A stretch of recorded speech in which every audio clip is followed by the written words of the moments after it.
Falamos do Palmeiras já, né, naquela apresentação brevezinha, quando interagi com o Jodar. E eu queria começar com esse tema. Olha lá, já temos aquela ilustração linda. Essa semana, inclusive, o Palmeiras apareceu muitas e muitas vezes aqui nesse telaço.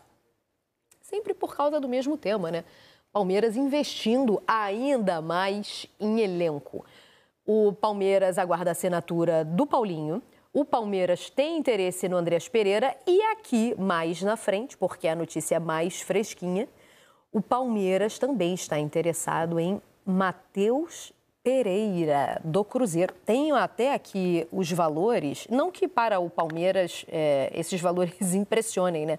É por causa do patrocínio novo agora também, né? Então muita coisa entra nessa conta. Mas a proposta inicial passa de 80 milhões de reais. E aí, Ramon? Olha, sarrafo alto, assim. Primeiro, eu acho que o Palmeiras vai ao mercado de uma forma como não foi em 2023. Trouxe o Maurício 8 milhões de euros, Jai 4,5 aproximadamente.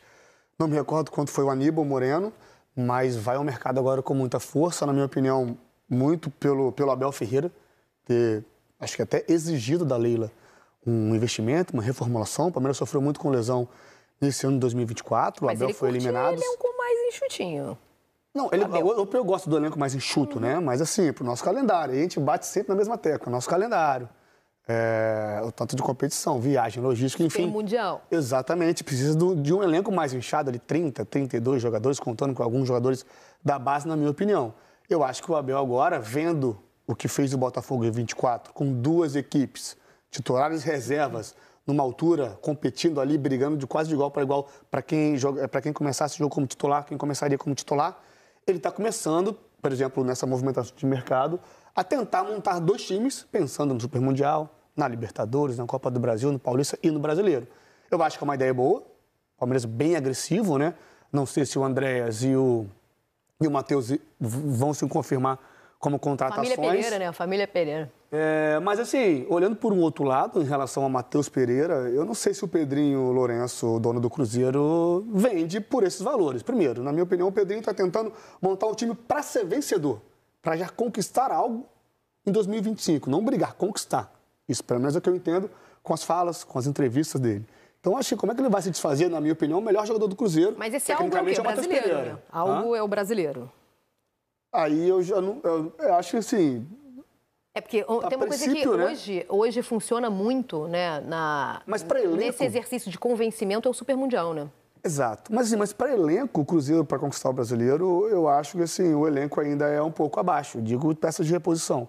Pensando em Copas, jogos eliminatórios, jogos de ida e volta, enfim, o Cruzeiro, na minha opinião, montando o elenco.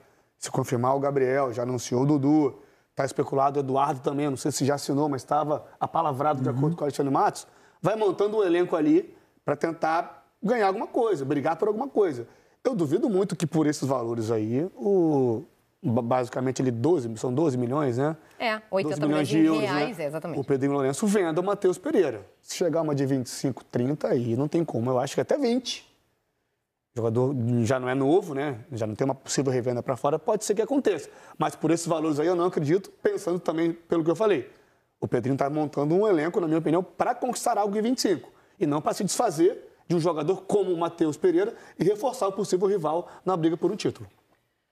O Losetti vai nessa também. Eu acho que a história do Super Mundial, essas chegadas com uma folha altíssima do Cruzeiro, né, que já falou em fechar em 20 milhões. Eu não sei como essa conta vai fechar, porque a gente está falando de Dudu já, pode a qualquer momento falar de Gabigol, Cássio. Quem está lá, eu imagino que também é onde chove e respinga, né? Quem está lá também, também estou aqui e fiz muito esse ano. Como é que vai ficar o meu aí? Não, mas eu tenho mais dificuldade entre os clubes envolvidos nessa negociação, que pode acontecer ou não, pode se concretizar ou não, mas aparentemente vai haver uma negociação, né, uma proposta, aí uma recusa, um aceite, enfim. Eu tenho mais dificuldade de entender o Cruzeiro, porque o Palmeiras ele já apesar da mudança de postura, de ser mais agressivo no mercado, ele já tem uma linha adotada nos últimos anos que a gente consegue entender, ou pelo menos supor, até os motivos da mudança de postura.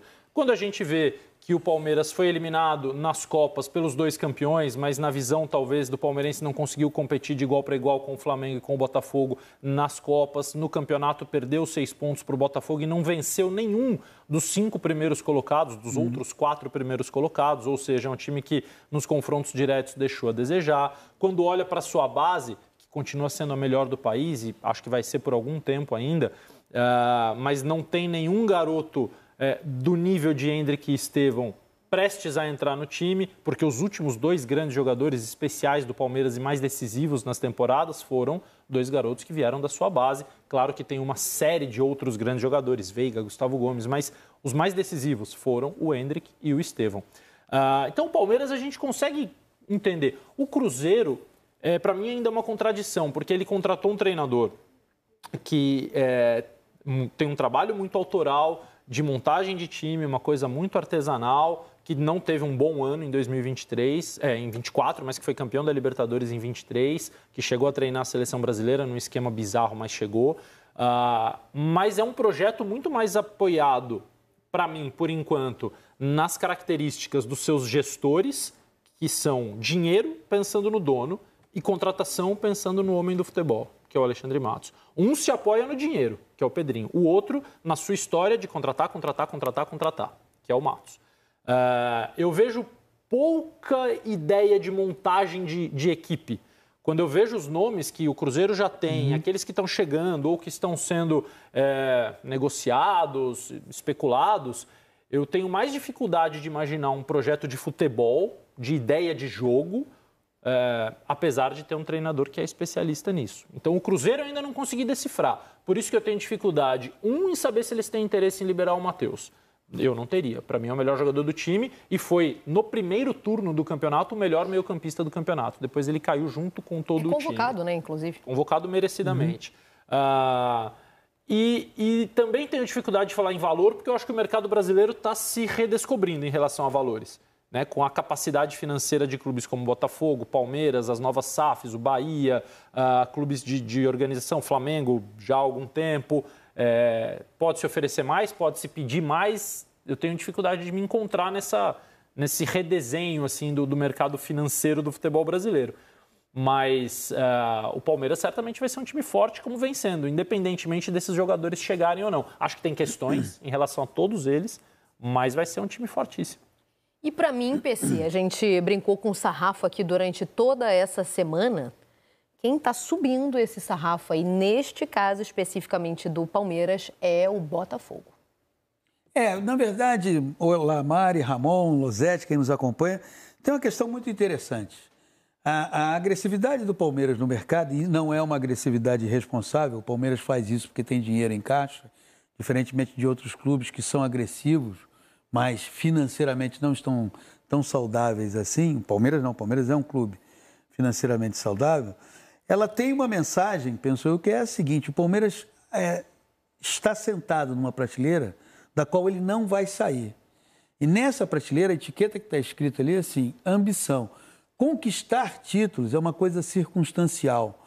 Disputar os títulos é algo que esse movimento que o Palmeiras faz no mercado, ele quer que seja permanente. Quando você fala assim, poxa, o Palmeiras não chegou nem sequer à semifinal da Copa do Brasil, nem sequer à semifinal da Libertadores. Mas ele foi eliminado pelos futuros campeões das duas competições. Ele foi eliminado pelo Flamengo e foi eliminado pelo Botafogo. O Palmeiras é um clube onde os abalos sísmicos não são percebidos externamente. Passasse outro clube pelo que passou o Palmeiras, ou seja, ser eliminado em casa pelo Flamengo, ser eliminado em casa pelo Botafogo, e externamente aquilo seria tratado como o Abel está ameaçado, a política interna já gerou uma crise, e a palavra crise, tão grata à maioria de nós da imprensa, seria logo aplicada ao Palmeiras. O Palmeiras já chegou a um estágio em que situações como essa acontecem e você não grava lá a palavra crise. Teve um muro pichado? Teve. Provavelmente são os de sempre. Ali, 6, 10, que vão lá pichar o muro, que o dono da loja de tinta até já conhece. Já chega e fala assim, o que é? Não, faça um desconto, eu sei que você vai fazer isso ao longo do ano, então a gente faz aqui um pacote. Fazia tempo que eles não faziam isso, né? Não comprar exatamente. tinta.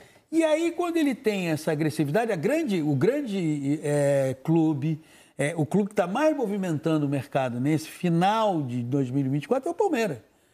O Flamengo está caladinho, o Botafogo está caladinho, os outros estão caladinhos. E o Palmeiras está indo porque o Palmeiras quer marcar um território. Ele já está dizendo o seguinte, 2025, se em 2024 nós tínhamos um elenco competitivo, ambicioso, que entrava em campo para disputar títulos, em 2025 vai ser mais competitivo, mais ambicioso.